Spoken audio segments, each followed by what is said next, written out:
here. So let's find out what happens. It's time for some more quarterfinals. Ailey and Corey are in the booth. Thank you so much, Maria. Thank you, Frank and Riley. Ailey Loney alongside Corey Baumeister. Hey. And after that absolute slugfest of a match one that we just witnessed, was it like almost 3 hours? Yeah. That Marshall and Paul were had to have yapping been a about record, this? yeah. Oh my goodness me. We get the privilege of bringing you the other 3 quarterfinals, a little bit thereof, because yeah, time is of the essence here, friends. We need to crown a champion before a certain time tonight. So we are going to jump straight into this matchup here. It is Yuki Ichikawa up against Alex Rohan. Some pretty cool deck lists between the two.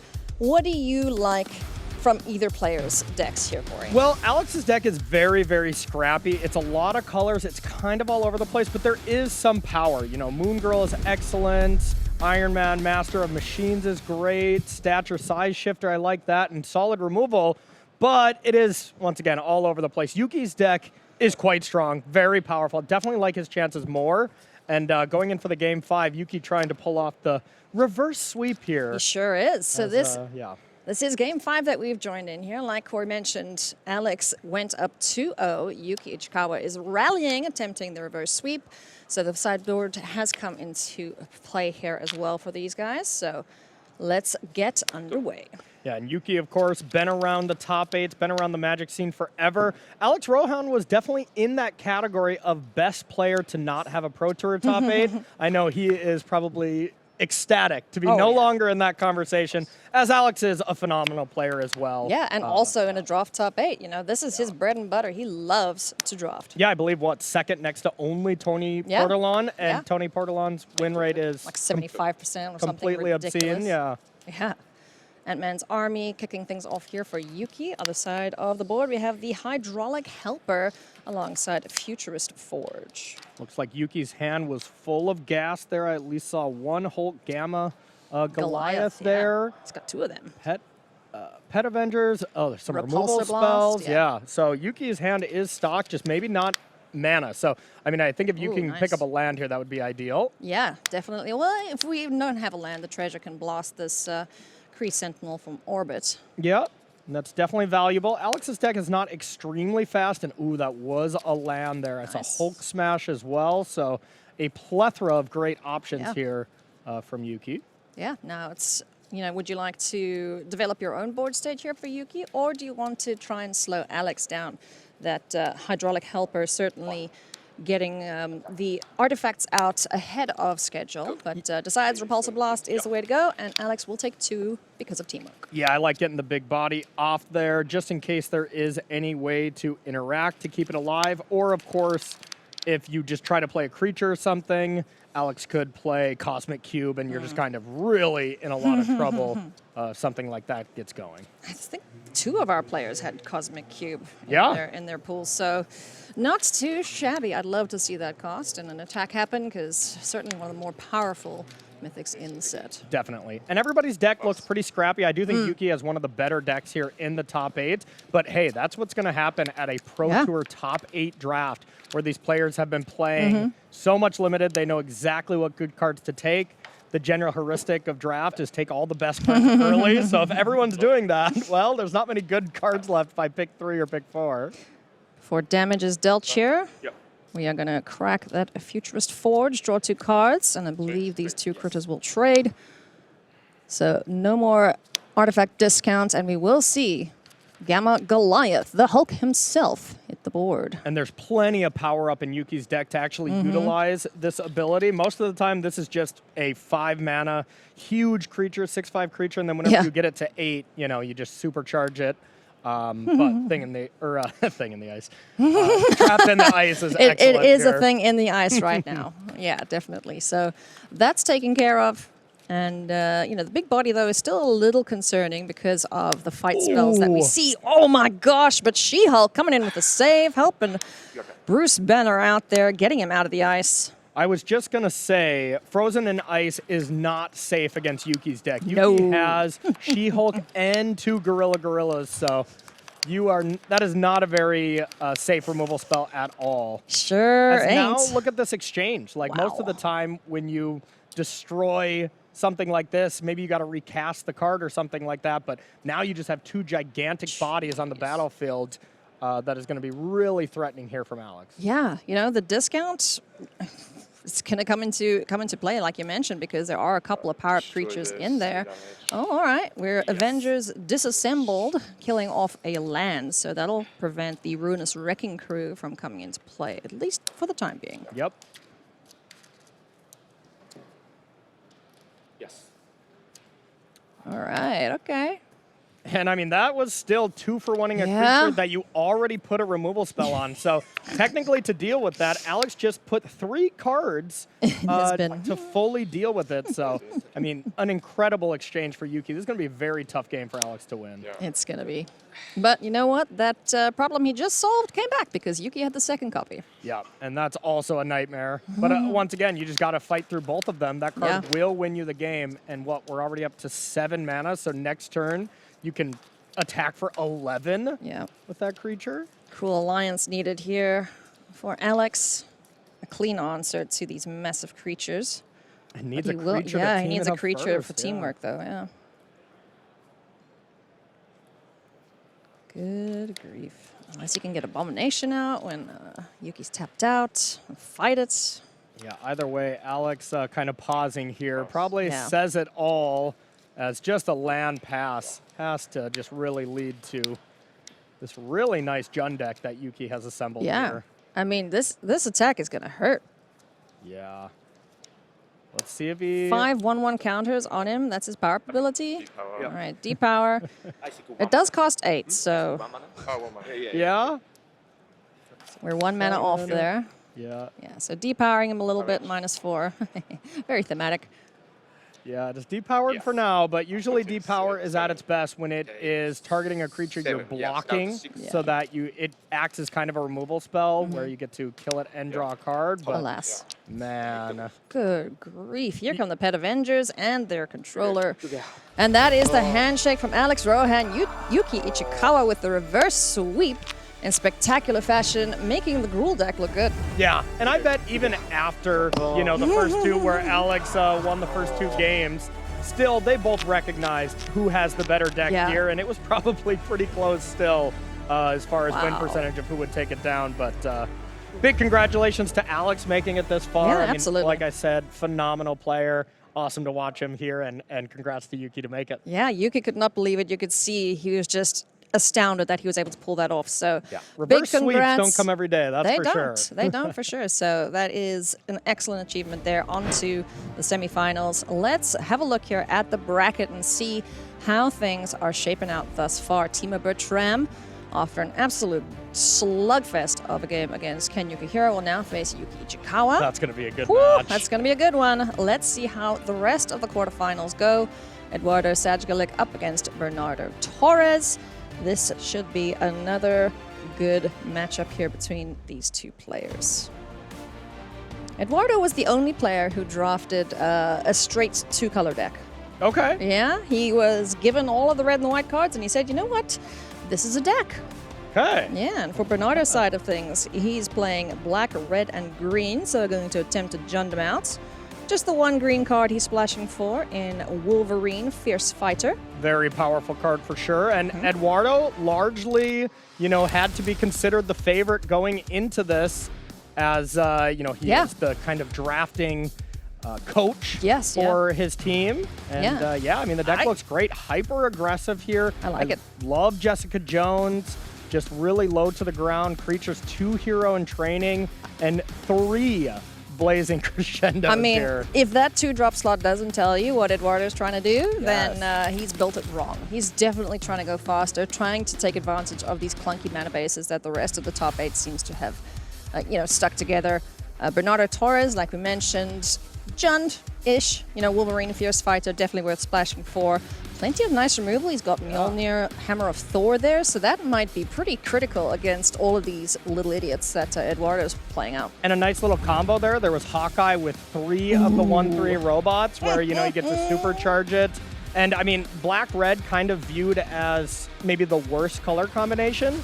But as far as Rakdos decks goes, Bernardo Torres' list looks amazing. Yeah. So, yeah, really strong. Yeah, this should be a good matchup here between these players. We join this in Game 4. Sajgalik on the play. as he was able to pick up a win there after the 2-1 start from Bernardo, and a crowd of true believers. 1 drop here for Eduardo to kick things off. All right, like Eduardo wants to do, get some beatdowns going. But remember how many 2 drops we saw? None of them are on the battlefield right now. So that is not what this red-white deck wants to be doing. That is not a good sign here for Eduardo. He would love to have that, but instead he's just going to chip away with this little 1-drop Kree Commando to follow things up. An evasive threat. Bernardo Torres, only 2 swamps currently, so where is our red man? I think he might be heading to the cleanup phase and discarding a card, because I don't see any lands there when he flashed it there for us. So, oof, brutal. And I mean, hey, this just happens. You know, keeping the 2 landers on the draw, they're almost always correct. You know, like, you just kind of accept that variance most of the time. And yeah, this could be a bit of a brutal one. Could be. Hydra Assault Robot gets chucked in the bin. Kree Commando and Crowd of True Believers in for 3, followed up by Crimson Operative. Finds a land, so 5th turn will be, you know, Eduardo will be able to use all of his mana if he's able to do so. Yeah, it kind of seems like the amount of time the other quarterfinals played was about, they ended their matches about game 2 of our main feature. As that was a really, really long one. They got to take a nap while Ken Yukihiro and Timo were playing. Yeah, no kidding. So 5 mana now. We see a Lightning Strike in hand as Eduardo flashes through his cards. A big chunk of damage here for Bernardo. And Agent of Atlas, another prowess creature. So he's down to 9. This is a non-game, essentially. Unable to find land 3 or get anything on the board. So Eduardo ties things up at 2 and 2. Yep, got to be feeling great about that from Eduardo's side because, well, I mean, his draw was good, but red-white really needs to hit that 2-drop, you know, to really get it going. So let's see if Bernardo can play some Magic this time. It looks like a 3-mountain hand and no swamp and quite a few black cards, but I did see Rocks and Brute there. Yeah. So at least has black mana. And that was a huge draw because I also did see Wolverine. So being able to cycle Rocks and Brute for the forest here is going to be gigantic. Kunlun Warrior hits the board, chucks a mountain, draws a card. Sure. Getting forest. It's bad, I guess. Pretty good options in hand. I see the Hawkeye. I see Jessica Jones, I believe. He's got that in his list. And one thing I'm noticing here is I don't think Eduardo can remove a Wolverine at all. Like, you know, it's all damage based. So most of the time you can pair it with like a lightning strike. That's not how it works with Wolverine. You can never kill it by just stacking up damage like that. Well, if you've got the other Hawkeye in. Does yeah, have that? There you go. There you go. Yeah. Hawkeye plus lightning strike. There you go. You got to have it in play. That's like the only way that you can actually deal with it. But I don't believe Eduardo had the Hawkeye. He does have that Hawkeye. Yeah, that was Bernardo. So. Oh yeah. I don't know. If only they could. If only they could, you know, swap a card here and there, but that would be super illegal and not allowed. So let's get Baron Strucker down. This is going to be Jessica Jones. Wolverine on Jessica Jones. Whoa. It's just about as good as it gets. Beautiful. And in for 2, so no extra card advantage for Eduardo off of Jessica Jones. I did see Hawkeye for Eduardo, which is great. That is one of the best 2-drops. You know, its biggest knock on it is just that it's a red card. Yeah. But really powerful. Sorry, Thor. Sorry, Hawkeye. You're good, but you know the rest of the color kind of sucks. A little bit. Oops! Drop the Blazing Crescendo. Stop shuffling your cards. Crimson Operative finds a Lightning Strike, so that'll be a good answer for Baron Strucker. Hydra Overlord. Eduardo might just be in the situation where he just like forever has to leave creatures back, decides not to, but just try to double block Wolverine. But the amount of things that can go so very wrong. I don't think you can double block him, can you? You can. If you deal the damage all at once. Okay. Unless you like double block with a first striker. First striker, then whoopsies. Yeah, that would heal. Okay. But we also have the Hammer of Thor here from Bernardo. And of course, it's just amazing to play, but also cycling that card against Eduardo's deck is just going to clean it up with the Pyroclasm effect. Yes, tapped. Yeah, absolutely. Oh, look at this play from Bernardo. This was great. So Hydra Trooper, Connive with the ability on the stack. You discard the second creature, and then you get the villain instead of milling the cards over. Nice. Tight sequencing. Love to see that. Bernstrucker is such a good addition to the 12. the Connive deck specifically. Definitely. So, Crimson Operative off the board, Kunlun Warrior. 4. It's facing a bit of an army building on this side. I don't think Bernardo's going to be too fussed about using the cycle ability of Mjolnir. Yeah, as long as Bernardo has a little bit more gas in the tank, which I just saw an Hour of Defeat, as well as the 4-mana enchantment that makes Eduardo discard a couple cards as well. So Yeah, I mean, Hydra Infiltration. He's yeah. got plenty of gas in the tank here. So this is going to be a tall task for Eduardo. It here. is, yeah. You know, Bernardo, hey, turns out when he has lands and can play spells, he puts up a pretty good fight here up against Eduardo's list. Yeah, Bernardo's deck is actually really, really nice as It's well. strong, yeah. Land for turn. Crowd of True Believers in hand. In for 2. Down to 14 goes Bernardo. And Hawkeye and Crowd of True Believers joins the fight. Hawkeye dies immediately. Are they gone? He held his arrow up in a lightning storm, apparently, and got struck. And Bernardo playing so fast, he can kind of feel it. Jeez, There's the yeah. last 2 cards from Eduardo. Got him. And 5 more damage coming in with that last card in hand being Hour of Defeat. So that might be an aptly named card here for Eduardo. Yeah, it feels like it is going to be that. Bernardo Torres, so many answers, so much power on board. Difficult threats to deal with Eduardo, just with these 2 insignificant creatures at this point. And another 5-setter in our quarterfinals. I mean, this is Jeez. exactly what we wanted from a top 8 draft. Absolutely. This is awesome. This draw format is extremely fun. Political triumph at this point. Now I can see why a lot of people are down on this card, but Yeah, yeah, if he gets one more turn, you know, maybe it could help. But I don't know if we're gonna get there. I was always talking to Paul in the back, and we have different opinions on the political triumph. And I mean, he's an incredible limited player, so we got to Yes. trust him on this. But every time I play that card, that's when I draw it. Turn 5 Yeah. when it does nothing. So That is gonna do it for Bernardo Torres. Picks up the win there with his Rakdos deck and with the help of one Wolverine. So congratulations to him. I've been so impressed with him and his play this whole weekend throughout Modern, throughout the Limited. So, you know, he might have an excellent chance of taking it all down this weekend. definitely, he's got the deck, he's got the power level there, and has been dominating Magic events for a very long time. They're just, you know, a lot of them started on Magic Online, Yeah. and I love to see a player like that make it into the Pro Tour and capitalize. And now, well, since you top Yeah. 8, we're going to be seeing him for a long time here on the Pro Tour. So congrats to Bernardo. Congratulations indeed. Cannot wait to see what he does in the next round, friends. And I do believe we had an interview with him after his match, so let's go check that out. Bernardo Torres has dispatched Eduardo Sajgalik in our quarterfinals. Bernardo, congratulations on the win. It was a hard-fought affair. Yes, it was.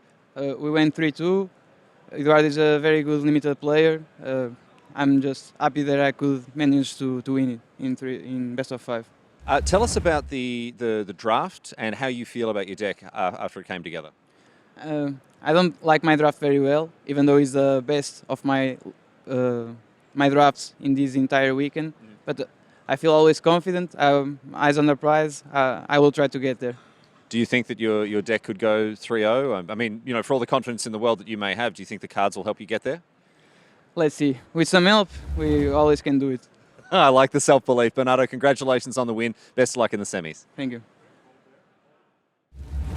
Alrighty, so Bernardo, certainly looking forward to the next matchup and, you know, giving his kudos to Eduardo, who is an excellent limited player. Definitely, You know, yeah. definitely probably the favorite next to Alex Rohan to take down this whole top 8. But both of those front runners have been taken down. So Bernardo Torres now waits to see which of the Italian teammates he's going to fight.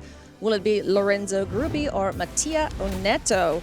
Here are the teammates. So, yeah, friendly fire is enabled here, Corey, unfortunately. Yeah, they're just like, come on, with the top 8 pairings being random here. They're like, teammates, really? But so far, all the other sets have went to 5 games. Let's see Yeah. if this one does as well. Let's do it. Let's jump on in and see how this match plays out. This is our final quarterfinal.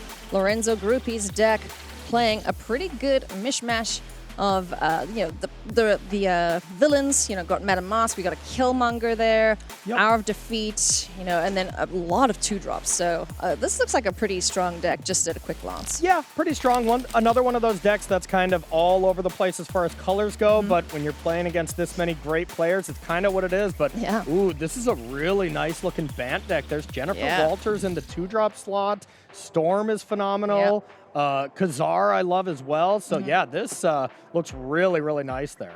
Yep. Just maybe like no removal. Basically no removal I noticed there at the end. So be aggressive. Yeah, Be you pretty much aggressive. have to. Here we go. Let's see which of the Team Novo TCG eBay players continues on to our next round. Game 5. Of course.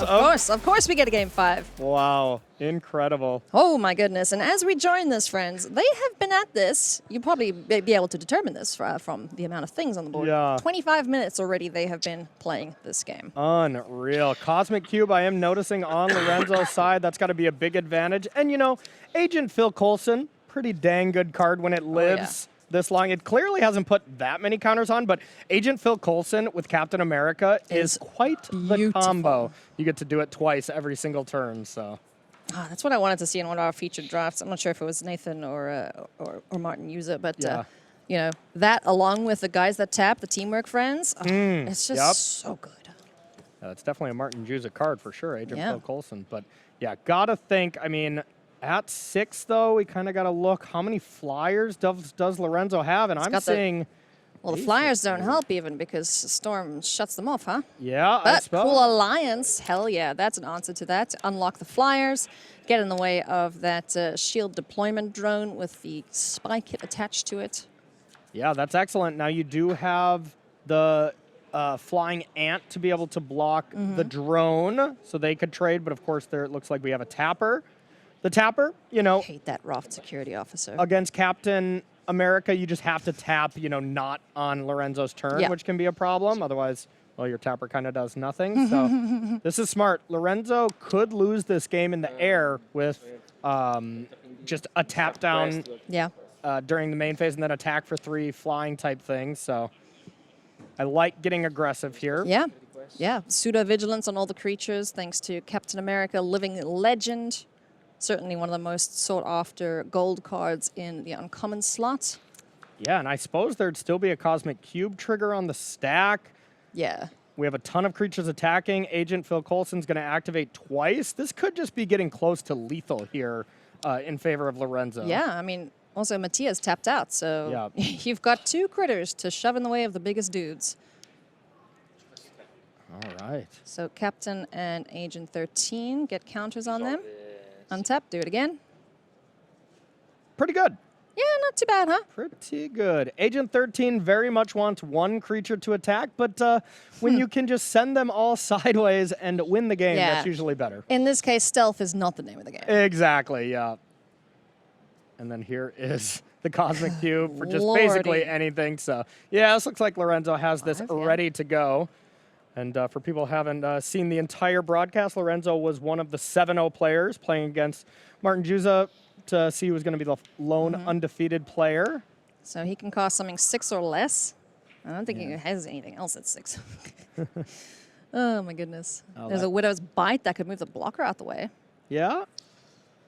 I think it's a plethora of amazing option Wait, here. what is it? Greatest power. Lorenzo Yeah, might a spell, any spell. Okay. Lorenzo might be able to put those cards face down and randomize which one he puts into play, and it'll probably be okay. Yeah, that'll be enough. Yeah, Cosmic Cube is such a powerhouse with a good board. Yeah, any time a card like that hits the battlefield, if you're ever at parity or slightly ahead, the game's basically over. Speedball just triggers off himself, right? Yeah. Okay. Yep. So if you target him, then he gets to decide where it goes. But taking out the Roth guy. Yeah. Oh, that's a 1/3. Never mind. Yep. So now, it's just looking like chump territory. I don't think Agent Phil Coulson was attacking, but I think everything else is. So that's 6, 10, 11, 12, 13, 14, 15 damage coming in. So this demands a block. He could be attacking. He's got vigilance as well. Could be, but I don't. I think the motion wasn't there when Okay. Lorenzo was attacking, as that's the only good block that Mattia has on him. that Yeah. we'd have. Yeah. Yeah, Mattia could just, I mean, there's no real even good 11, double 12, 13, blocks. 14, 15, 16. I'm counting 16 without agent. Yeah, yep. So there's no matter what going to need to be at least one block, and you can't like double block agent 13 to have some favorable trade. So I think just at the end of this, when we figure out the math, it's just going to be over. I think so too. Block on the biggest creature, agent 13. Yeah, this is when you're Mattia, you're just like, okay, if I block here, what card can I draw that I can maybe sneak through some damage? Yeah, that gets me out of this because what has to do 9. He's got. Yeah, he would. Would he have to block with Speedball as well? No, not as well. You can just block with this to stay alive, but then it's like, what He's can you got draw? I am Iron Man. Yeah, you got to like I am Iron Man into Panther Pounce. Like it Well, has to be some kind of weird If combination. he I am Iron Man's on Speedball, yeah, it becomes a 4/4, and then you can do it again because you can choose the next target, right? it just redirects. Redirects, yeah, yeah.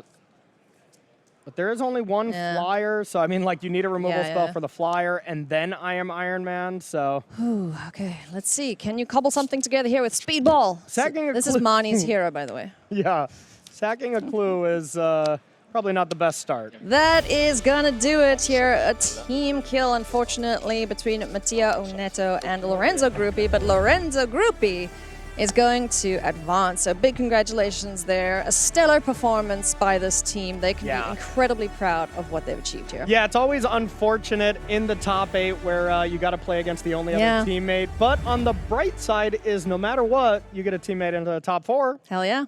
You love to see it. You Yep. know, it's a win-win situation. So Yeah. it's an awesome result there for the team. Now let's go chat to Lorenzo. He caught up with Riley after his win. Lorenzo Gruppi is heading to the semi-finals after a win, unfortunately, against a teammate. That must have been a heartbreaking moment at the draft table when you realised you were going to be playing against a teammate and a friend.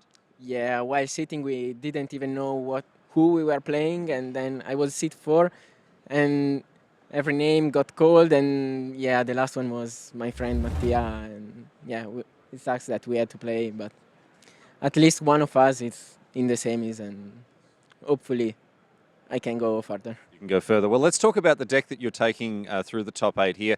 Tell me about how you felt the draft went, and are you satisfied with the result? Yeah, I think so. The draft was obviously tough. Like every player here is amazing. I think the deck is fine. Obviously, I have like a really good rare, which is Agent Coulson. I don't have that many heroes, but it's still pretty good. The mana is a bit sketchy, but I mean, I'm satisfied with the deck. Yeah. And are you feeling confident heading into the semi-finals? Yeah. Like every other player is probably more experienced and probably even better than me, but I can take a shot. Yeah. I'm really glad you got that self-belief. Lorenzo, congratulations so far and best of luck in the semi-finals. Thanks. He's going to take his best shot, and it is going to be the semi-finals coming up very soon. It's the news desk right after this short break.